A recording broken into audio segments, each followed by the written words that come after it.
What's stopping you from becoming a Catholic? Why can't women become priests? Why do Catholics worship Mary? Why do I need to confess my sins to a priest? Where is purgatory in the Bible? I think the Pope has too much authority. What's stopping you? You are called to communion with Dr. David Anders on the EWTN Global Catholic Radio Network. Hey everybody, welcome again to Call to Communion. This is the program for our non-Catholic brothers and sisters.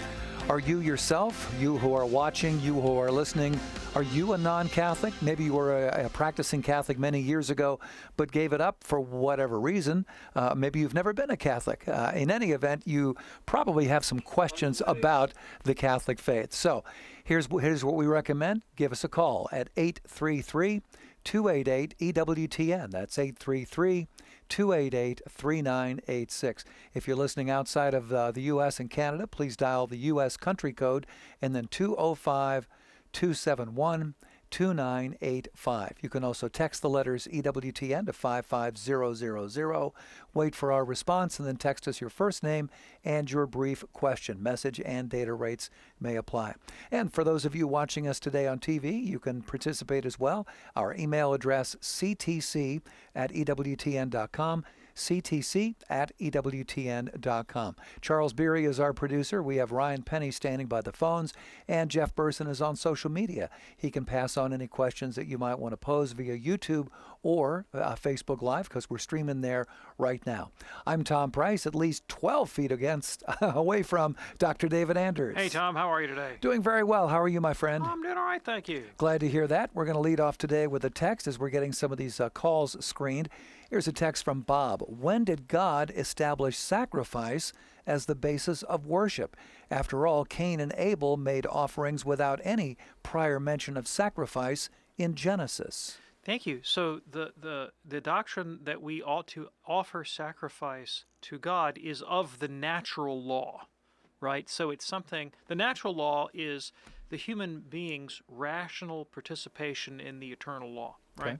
Mm-hmm. Meaning that there's an intelligibility, a pattern, a reason behind the nature of the human person, our biology, our physiology, as well as the operation of our rational intellect. I mean, these things are the kind of things that neuroscientists and psychologists study. The human person is one way, not another. And certain things are good for a human person, right? Right. It's good to eat your veggies. Definitely. That's a biological good. But there are moral goods that function the very same way. They're things that accord with our spiritual nature. They're not just laws that God arbitrarily wrote and dropped down on a parchment. They're actually written into the very fabric of our nature, just like our biological needs are encoded into our DNA. We have certain spiritual and moral needs that are encoded into our nature as spiritual persons. One of those is the need. It is good for us to worship God. Now, why would that be? Well, God is the greatest good. God's the greatest good. He's the first cause, the final end, and the source and origin of everything that's good. And in Him we live and move and have our being, and we depend on Him at every moment. And He is intrinsically praiseworthy. And so it's good for you to orient your life around a praiseworthy object. And the more worthy the object, the better it is for you. Sure. So the highest good is your highest happiness. And the inclination to recognize that and to put other things aside in preference to that highest good. And that's really what sacrifice is, right? It's giving up of something of value in preference for something of greater value. That's actually encoded into our DNA, if you will. And that's why we find sacrifice as a part of religious practice in every culture, at every time, and throughout the world. Even people who haven't heard anything about Christianity or Judaism practice rites of sacrifice of one kind or another. And even those who make a god, if you will, out of their physical fitness hold to the mantra, no pain, no gain. Sure. Right? They sacrifice their comfort now for, like bigger muscles tomorrow or something. But the notion of delayed gratification in the pursuit of a greater good is written into our very nature. It's of the natural law. All right. Bob, thank you so much for your text. Here's one now from Andrew watching us on YouTube. Andrew says, considering so many biblical patriarchs were polygamists, what Bible verse prefers monogamy over polygamy? Thanks. So starting with the teaching of Jesus, of course, is very clear. Now we begin to see a movement in that direction in the Old Testament. So you look at the book of Tobit, for example, is a beautiful testament in the Old Testament to the value of loving monogamous marriage. But of course, Christ really puts it on the map when he says that the pattern for marital relationships should be patterned after the creation ordinance, when God made one man and one woman for one another for the raising up of children. And he says, the Jews had other practices, but he says, God permitted these because of your hardness of heart. This was a concession to human weakness. But it should not be so with you, he says. All right? But as God made in the beginning, what God has joined together, let man not separate. One man, one woman for life. And so the apostles, of course, taught that message. And that's the pattern for all marriage after the created order, but especially for Christians. Very good. Andrew, thanks for watching us on YouTube. A quick email here from Gerard. What is the benefit of receiving the Eucharist on the tongue, and what is the spiritual benefit of praying in Latin? Okay, thanks. So no physical posture or practice is in itself magically or intrinsically efficacious for our salvation. So however you receive communion, whatever mode of reception you practice, the communion will be of no value to you if you receive it without faith, charity, and contrition. All right, and so its subjective efficacy in you depends on those spiritual dispositions more than it depends upon the outward mode of your behavior. Now, the Church has always prescribed certain outward modes of behavior in the liturgy, both for priests and the lay faithful, in an effort to encourage those dispositions, right? And so that's the value in any sort of liturgical posture that you take. The purpose is to encourage you with the right disposition of heart so that you can fruitfully receive the Lord. But if you depend on the posture itself in a kind of quasi-magical way, well, that would be an act of superstition. All right. And Gerard, thank you so much for your email. In a moment, we'll get to the phones. If you have a question for Dr. David Anders, do give us a call at 833-288-EWTN. That's 833-288-3986 for Call to Communion. Stay with us.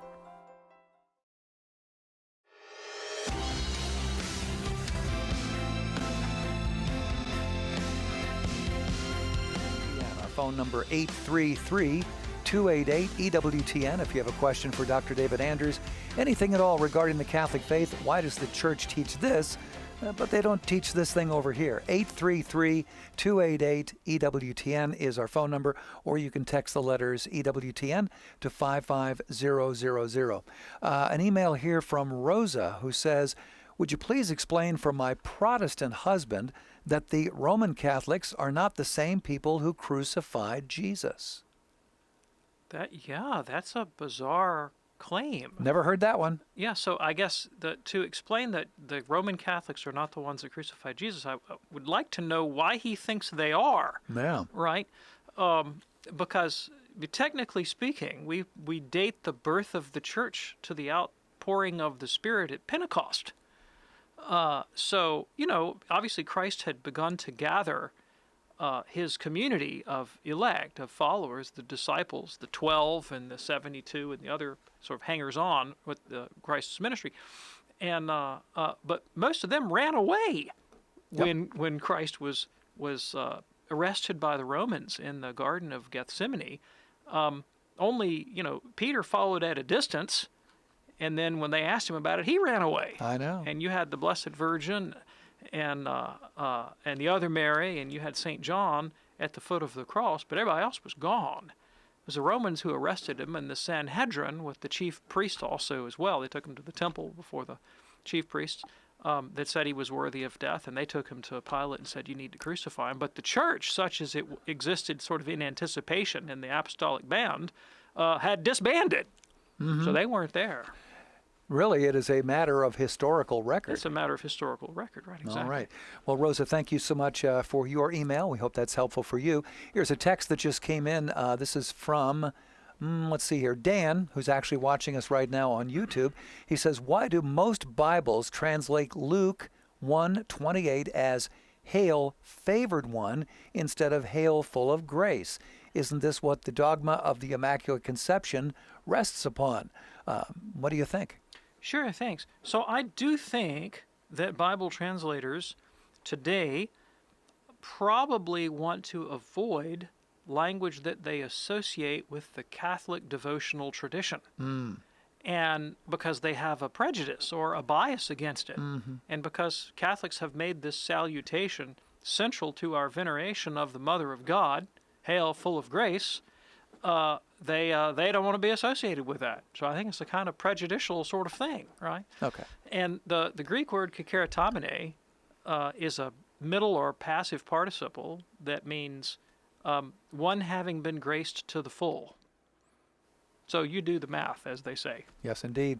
All right, Dan, thanks for watching us today on YouTube. Our phone number at EWTN's Call to Communion, 833-288-EWTN. If you have a question for Dr. David Anders, 833-288-3986. Call to Communion in progress here on EWTN. Here's an email, a very thoughtful email from Bill, who says, where does a person stand who is battling addiction, whether with drugs, alcohol, porn, or other sex addictions, anything of this sort? They know they're an addict and these behaviors are wrong. They participate in weekly Mass and the sacraments of the Church, like weekly reconciliation before the Eucharist. Is it reasonable to believe he or she is choosing such behaviors with a full act of the will? Therefore, would such a person go to hell if he dies after committing one of these grave sins and honestly praying the act of contrition, but before going to reconciliation? Thanks, Bill. Okay, thanks. I appreciate the question. Fortunately, we're not in the job of passing judgment on people's souls before the throne of God. That's up to God to do, all right? And so I think we can't advise people both on the morality and the psychology of addiction. And I'm not an expert in the subject. There are people out there who are. But let me give you what I've sort of come to on my own. Some people just flat out choose to abuse substances in a very selfish kind of way, a decision for which they're morally culpable. Now, they may, once they begin, get further and further into it, find that the deeper they go into sin, the less and less freedom they have. Now, that's actually the Catholic doctrine on sin, that sin is a kind of slavery and a bondage, and it gets a hold of you, and sometimes you get so deep in, you really can't get yourself out. And, always, really, without the grace of God, you're not going to be able to get yourself out. So it always has that pattern. Now, other people fall into addiction in ways that, I won't say they're innocent, but are far more naive. Many people experiment with drugs or alcohol for the first time in adolescence because of peer pressure, quite honestly. And that's also a weakness, but one that's kind of mild. I mean, to want to have the desire for your friendship and approval of your friends and so forth. It's culpable, but it's not that culpable. And they may innocently do this thing and not even understand how harmful it is. And then if they have an addictive personality or have the genetic disposition, the next thing you know, boom, they're an addict. And they certainly didn't choose to dive into that. They may be struggling for a lifetime. So pastorally, we would approach such people with deep compassion, loving them and encouraging them and really taking seriously how difficult it is to get out of that rut. At the same time, we're all kind of all in that rut. We're all in the rut of being plowed under by our own sinful habits and our pathologies and our neuroticisms and childhood wounds and so forth. And the temptation is always to palliate those wounds in sinful ways with illicit pleasures of some kind or another. Maybe it's not a substance abuse. Maybe I'm going to palliate that wound by pouring myself into professional accomplishment and try to win honors, right? Well, that's the pride of life that the Scriptures warn about. Maybe I'm going to try to plow myself into my job, make a bunch of money, and build a big fancy house. That's the lust of the eyes. Maybe I'm gonna try to chase all the best-looking women in high school. That's the lust of the flesh, right? Those may or may not be addictions per se, but they all follow the same pattern, and we're all stuck in that rut. None of us are going to get out of this rut without grace. Right. And one thing you can't do is you're not going to be able to pull yourself up by your own moral bootstraps. And I think I can out of that problem. And we know that from addiction, but we know it from our own life of sin. I mean, how many priests hear the same confession from the same person every week, week after week after week for years and years and years? And I do think, talking about addiction, that the key to the 12 steps, which have proved effective for many people to get out of the addiction, is the recognition that I can't do this thing. I'm licked. I'm beat. This thing's got me, I'm out for the count. Mm-hmm. I need, the 12-step people say, a higher power, but we know who that is. Yes, we do. We know who that is. I need God to come down here and fix this for me. But I'm not passive. I'm going to make a searching moral inventory. I'm going to really be brutally honest about my faults. Now, look, that's a lifetime process. It doesn't happen overnight. Then I'm going to be willing for God to take away those faults. That's the kicker right there. That's the hard part. Now, I may or may not be morally responsible for my genetic predisposition or ignorant mistakes I made when I was 13 or whatever. I mean, those things are long gone. But I can do that. I've got that much freedom of will. Mm-hmm. I can say, God, I need your help. And I know what I need help with. This, and this. Yes. Go get yourself in a 12-step support group. Go develop a good confessional life and the sacrament of reconciliation. Use those means that are available to you. Use those means, right? And you can do that much. Absolutely. Bill, thanks so much for your email. Thanks to everyone who sends emails to us. If you would like to send one for a future show, the address ctc@ewtn.com. ctc@ewtn.com. If you're ready now, let's go to the phones at 833-288-EWTN. We're going to begin this time with JC in Portland, Oregon, listening on the great Modern Day Radio. Hey, JC, what's on your mind today? Hello. Yes, my mother was Catholic, and I was raised Catholic. My father was not. Mom always said, if he is dying and if he hasn't been baptized and there's no priest close enough, get whatever water is available and make the sign of the cross on his head with the water and say, I baptize you in the name of the Father and the Son and the Holy Ghost. My husband's not Catholic, and I was wondering if I ever got in that situation, does that work? Is that okay? Yeah, is thank that you. A thing? Well, let me ask you a question. You said your husband is not Catholic. Is he some kind of Christian? He was baptized Catholic. He got all the sacraments, but he. Okay. In that case, you cannot rebaptize him. He's been baptized. We only get baptized once. That's it. One and done. No more baptisms for him. Now, so what you want to, I hope he comes back to church. Like, that's really what, I don't want to put this thing off till he's on his last breath, you understand. I'd like him to come back today. But let's say you've got a Catholic who's been away from the church for some time, and it looks like they're in their final days. Well, the first thing I'm going to do is make an appeal to this individual. Hey, can I send for the priest? Looks like you're not going to be with us a lot longer. Can I send for the priest? He can give you last rites. It really would be a good idea. That's what you want to do. Now, let's say that he's hemmed and hawed about it. Well, maybe, but not today. Well, and you get a lot of that. I've been around the nursing homes with the old people that aren't far from death. Miss Smith, you want to go to confession? Not today. Not today. And but they don't realize they're going to be dead next Tuesday. Mm-hmm. All right.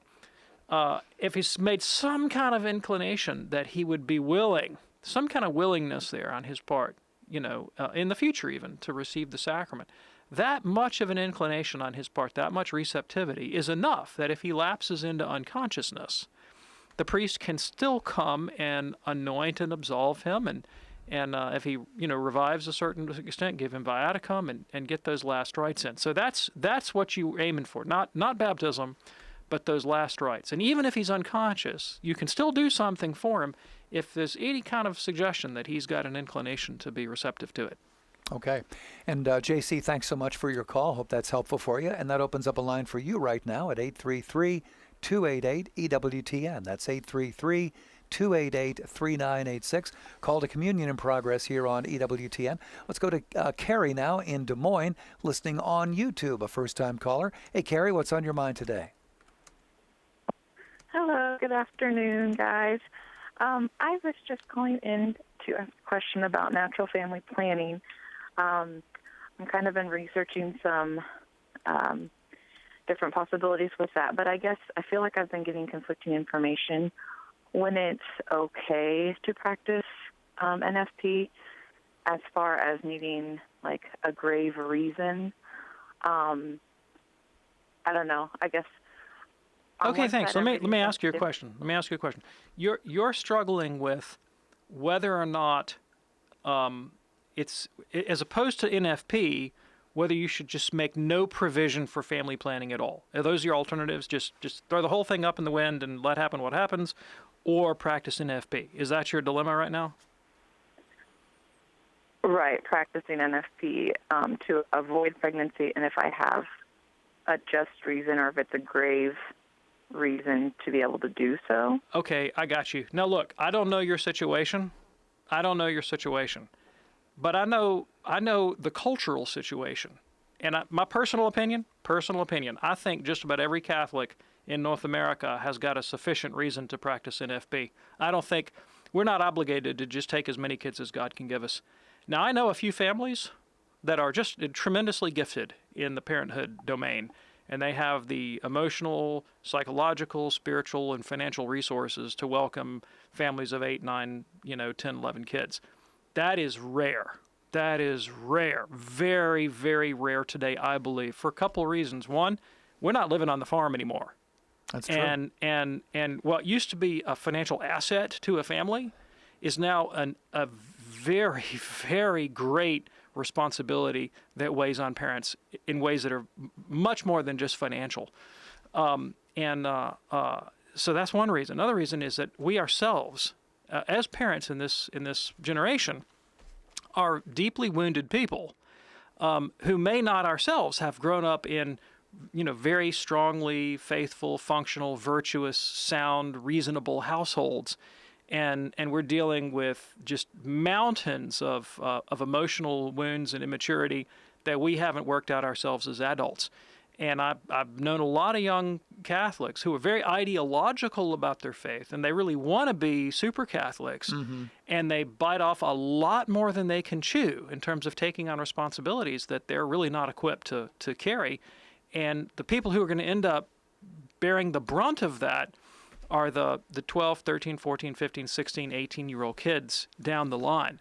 And I've just seen it over and over and over again. And I would say you really need to focus not just on having as many kids as possible, but on trying to live a healthy, sound, psychologically balanced, sustainable, holy Catholic marriage first, right?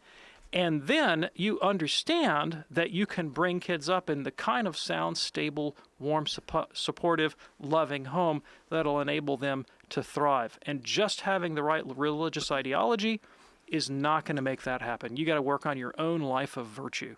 That's my humble opinion. Carrie, thank you so much for your call. And there are some great resources out there. You can start by going to EWTN.com and clicking on pro-life. We've got a lot of stuff for you. So does Catholic Answers. That would be Catholic.com. Some great resources. Thank you so much for your call. When we return, we'll be talking with Kathy in Fargo, North Dakota, listening on the great Real Presence Radio. We have a line open for you right now. If you have a question for Dr. David Anders, 833-288-EWTN. That's 833-288-3986. Call to communion in progress here on EWTN. Do stay with us.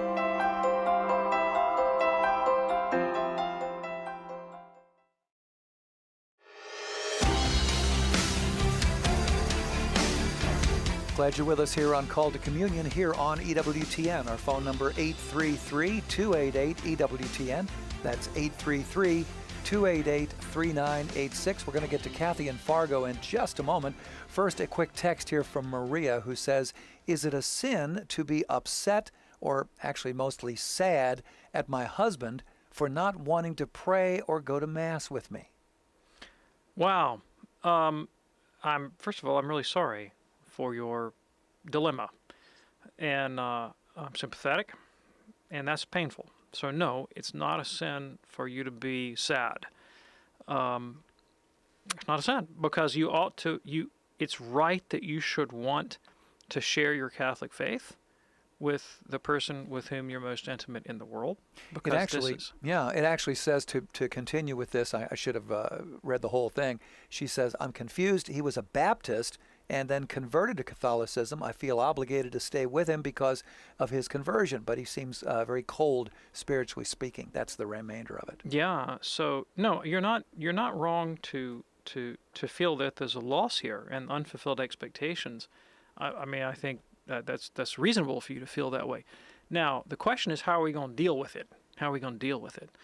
And you're not the first wife in the history of the world to have a languid, slothful husband who does not want to go to Mass. You'd be not the first. And there are some great saints who have been in this position. One comes to mind, of course, Rita of Cascia. Yes. It's kind of she's the poster girl. The poster girl, the grandmama of all these women. And her fidelity to her faith ultimately won her husband. Now, that's not a promise, right? You can live your whole life and be faithful to the church and never win your husband. So it's not a guarantee that'll happen. But what's the alternative? I mean, you're not going to be bad in your own practice, and you're going to. St. Paul tells us that the unbelieving spouse can be sanctified through the believing spouse. Doesn't mean it'll get them to heaven, but it means that God's grace can flow into your home and into your marriage and work on him in unseen ways because of your fidelity to your vocation, right? But I also think that at the human element, it probably means y'all need to really dig down deep and do some good communicating.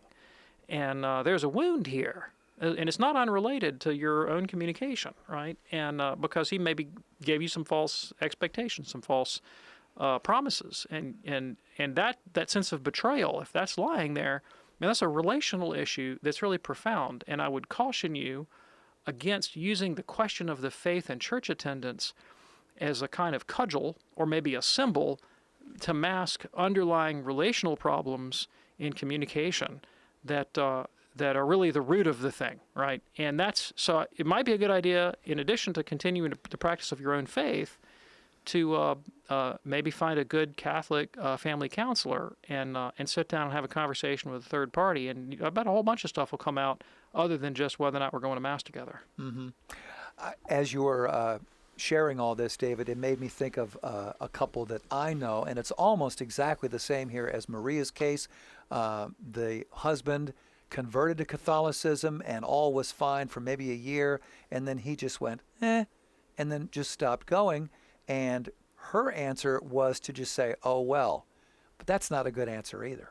No, oh, well, no. I mean, so we have to keep the lines of communication open. Yes. And in fact, the secular research on relationships, if I've read it correctly, suggests that particularly husbands, when husbands emotionally withdraw from a relationship, that's one of the most devastating things. And it's tough because, I'm a guy, I get this. It's tough to get guys to actually tell you how they're feeling in the moment, and honestly, without bringing anger or guilt or manipulation into it. Mm-hmm. But to be conscious that that's a goal, right? We need to learn how to communicate openly and honestly, appreciate one another's opinions, and deal with these underlying issues. When what we really want to do is we're trying to be passive-aggressive, set up some sort of litmus test. You better do this for me. You better do that for me. And then we shut down and walk away with our feelings hurt, and go to our separate rooms and our little hobbies to stay away from the pain that we're causing each other. Sure. And it's hard work. And you gotta keep at it every day. All right, Maria, we hope that's helpful for you, and please know that we'll be praying for you and your husband. Call to communion here on EWTN. Our phone number 833-288-EWTN. That's 833-288-3986. All right, as promised, the very patient Kathy in Fargo, listening on Real Presence Radio. Hey, Kathy, what's on your mind today? Hello, thanks for taking my call. Sure. I am looking for some recommendations that you maybe might have for a young teenager questioning her faith and staying away from confirmation classes because she's just not sure that's what she wants. And I'm just wondering if there are any books or resources you could recommend. Yep, I sure can. Thank you very much. Appreciate the question. So the book for you is by Dr. Peter Kreeft, K-R-E-E-F-T. Title of the book is Because God is Real, 16 Questions and One Answer. He wrote this book. Dr. Kreeft, of course, is a very well-known Catholic philosopher, teaches at Boston College, and has made a career out of writing popular apologetics and philosophy to make that available to a wide audience. And this book he wrote specifically for kids that are around confirmation age, who may be wrestling with their faith and the reasons for their faith. So Dr. Peter Kreeft, Because God is Real. That's where I would go. Also, I think there are just a world of visual resources, audiovisual resources that are also very accessible. A lot of the stuff that Bishop Robert Barron has produced through Word on Fire. He's Father, he used to be Father Barron. Bishop Barron is very engaged in popular culture.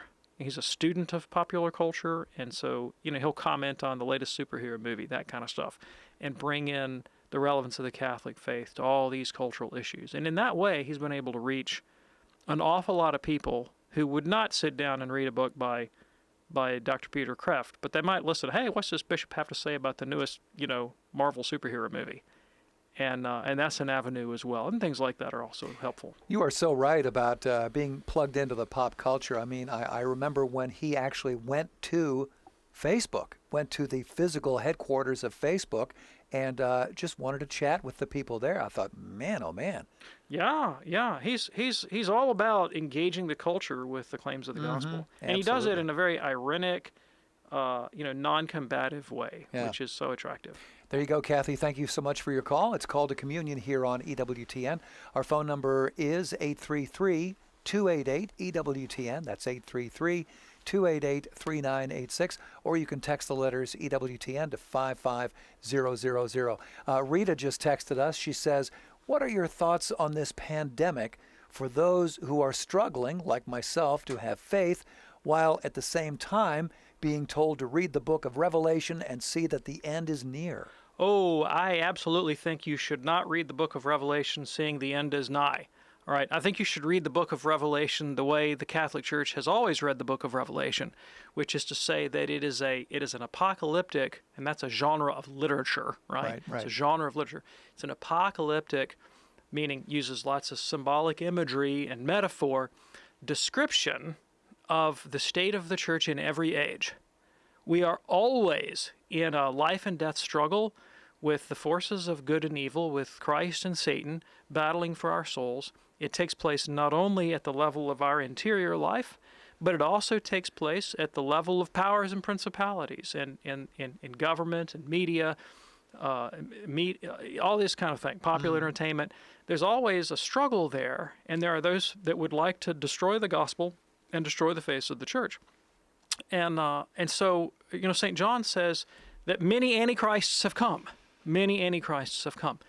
Dietrich von Hildebrand, who was one of the greatest Catholic philosophers of the 20th century, and beloved by several of the popes, in fact, right? John Paul II thought he was the greatest. Paul VI thought an awful lot of him as well. And von Hildebrand was a great opponent of Hitler. And his book, My Battle Against Hitler, I strongly recommend to people. And of course, he never hesitated to call Hitler the Antichrist. Now, he didn't think Hitler was like the historical Antichrist, like there was just one, but that the spirit of I am against Christ, that attitude was very much characteristic of his whole regime.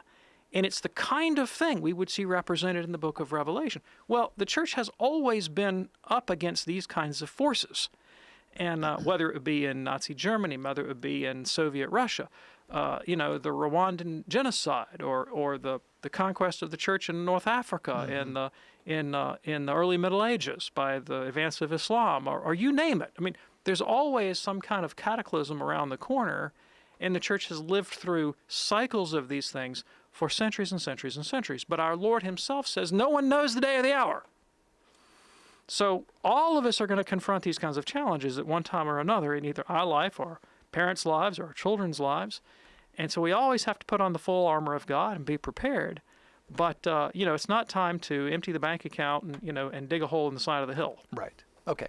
And Rita, thank you so much for your call. Let's go now to Don in Cumming, Georgia, listening on our great station there, The Quest. Hey, Don, what's on your mind today? Well, I'm charging my phone in a minute, but I just was listening, and I liked the show. I've been listening to it quite a bit from the Quest Radio.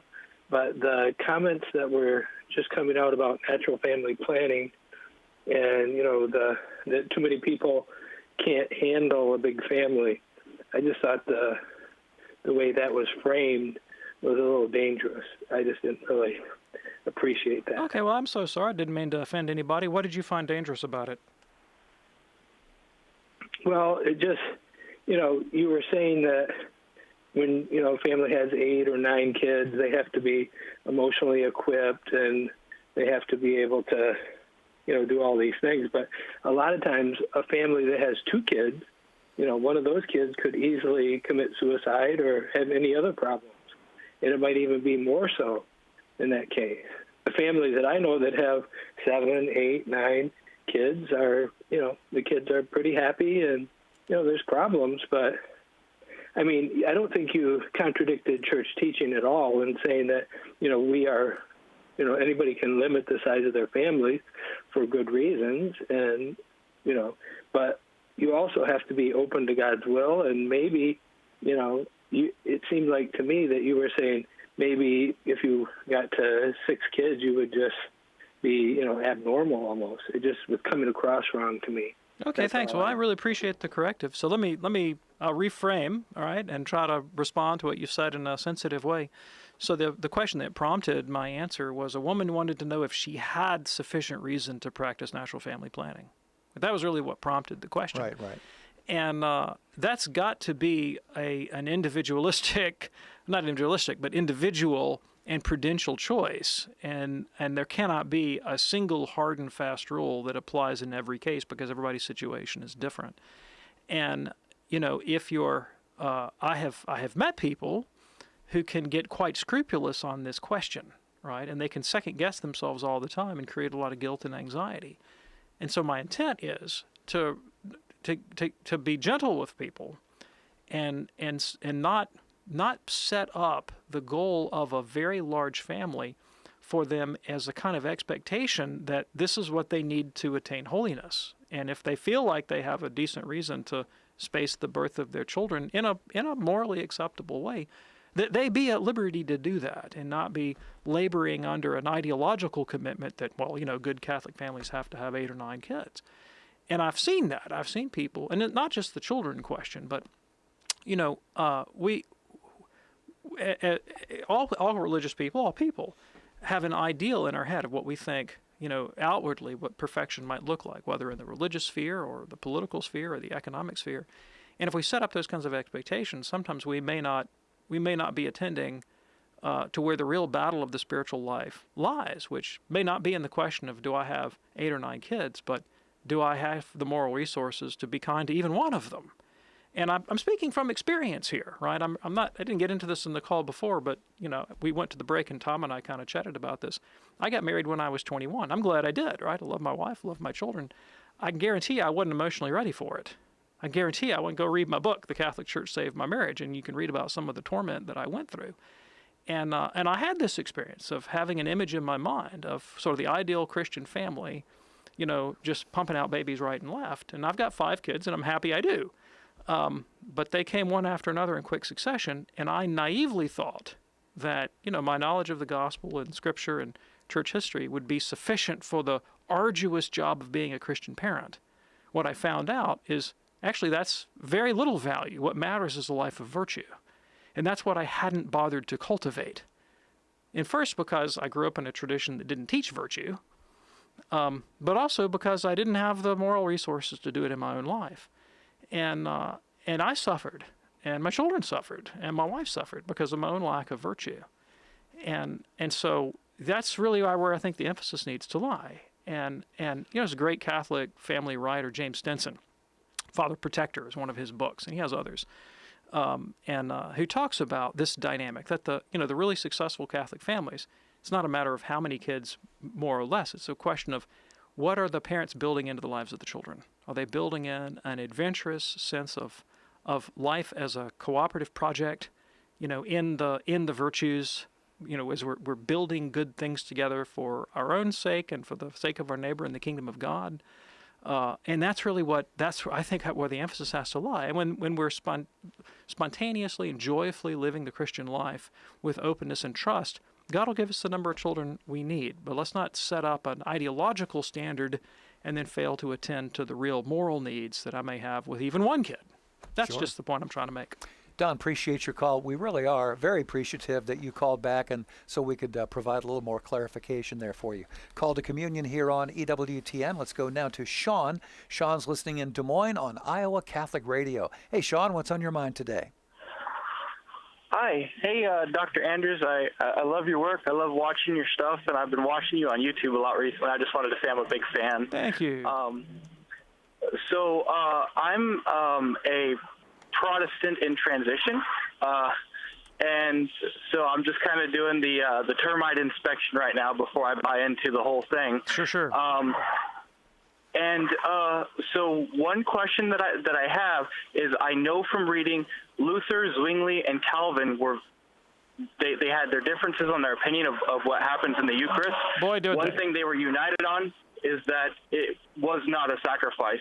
And so that really seems to be where the battle line is drawn between Catholics and Protestants. What is the earliest attestation to the Eucharist being a sacrifice? Okay, thanks. All right. So at first I thought you were going to ask for patristic citations, and I was getting my mind all ready to start quoting, right?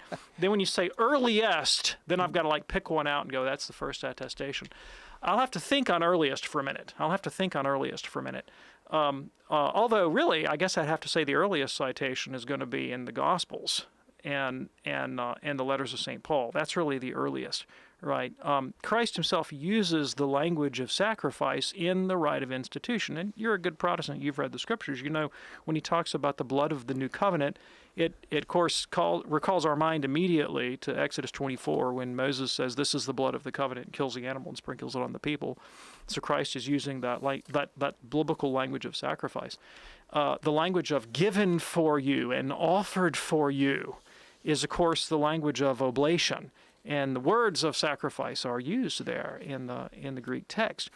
Even the language of memorial recalls the memorial offerings of the Old Covenant. And so that's kind of packed into the language of the words of institution itself. And then St. Paul, who analogizes the Eucharist to pagan sacrifice in 1 Corinthians when he says that you can't partake of the table of the Lord and the table of demons. The comparison is unintelligible apart from an understanding of the sacrificial nature of the rite. And then I would ask you, as you're doing your study, right, to this is what first came to my mind. Look at the anaphora, that's the Eucharistic prayer, in the earliest extant Christian liturgies of Hippolytus or of the Didache or of the anaphora of St. James or the Roman canon. And these, of course, these liturgies are handed down by apostolic tradition from the very earliest times. And you'll find the language of oblation and offering is absolutely ubiquitous. You cannot get away from it. And they're replete with prayers to God to accept this pure oblation, right? So it's all through the literature. And that's why I'm having such a hard time settling on just one. Now, let me back up and talk a little bit about the theology of the thing, because I think that this can be helpful. Protestants obviously have stumbled over this doctrine for a very long time, beginning with Luther. And I think attending to Luther's reasons would be significant, right? So Luther lived in a very different cultural moment from the one that we live in, and he lived in a very different liturgical environment from the one that we lived in. And beginning with, say, around the Carolingian era, there was a progressive separation of the spirituality of the laity from the actual rite of the Mass. And some of that had to do with linguistic features, right? Because as Latin became less and less of the lingua franca and more a liturgical and ecclesiastical language remote from the people, and of course the language of the liturgy itself didn't change, but the people's language did change, it became more difficult for them to immediately enter into the meaning and significance of the act. And so what happened in terms of the history of devotion by the late Middle Ages is you began to have the development of sort of parallel liturgies, if you will. There was the clerical liturgy that would take place behind the rood screen on the high altars of places like Notre Dame. And then you had the devotional practices of the lay faithful. And so the lay faithful would come into Mass, they'd go into the church building, but they might be praying their rosaries or something like that while the priest is doing his thing. And you really kind of have parallel situations going on. And in those lay liturgies, in those lay devotions, sometimes they began to be practiced sort of outside the liturgy of the Mass. So you would have confraternities that would gather to pray devotional prayers. Sometimes the leaders of the confraternity would actually wear vestments and engage in what looked like sort of quasi-liturgical practices. Really? Yeah, exactly.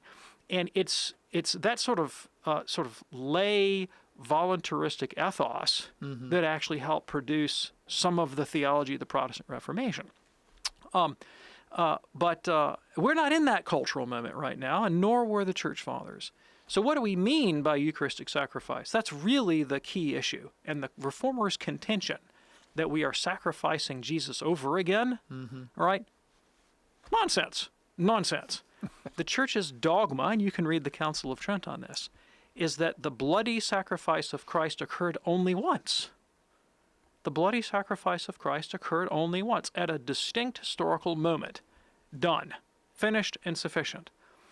What we do in the Eucharist today is an unbloody sacrifice in which Christ is not immolated. He's not killed. He's not destroyed, right, as his body was on the cross. It is an unbloody sacrifice. It is the glorified Jesus in heaven, who is made present in the altar by transubstantiation through the words of institution. And it is that Christ who is being offered in an unbloody manner to God, right? It's the same priest who offers it, Jesus. It's the same victim, once in a bloody manner, now in an unbloody manner, and for the same intent, namely to make reparation for sin, reconcile us to God, and so forth. But the manner of the offering is entirely different. Now, some Protestants say, well, if Christ died once for all, well, why have any sacrifice at all? But to offer sacrifice is the very essence of the virtue of religion. St. Paul teaches that very doctrine in Romans chapter 12 when he says, offer your bodies as living sacrifices. This is your spiritual act of worship. Right? So the death of Christ does not obviate, does not eliminate the need for sacrifice.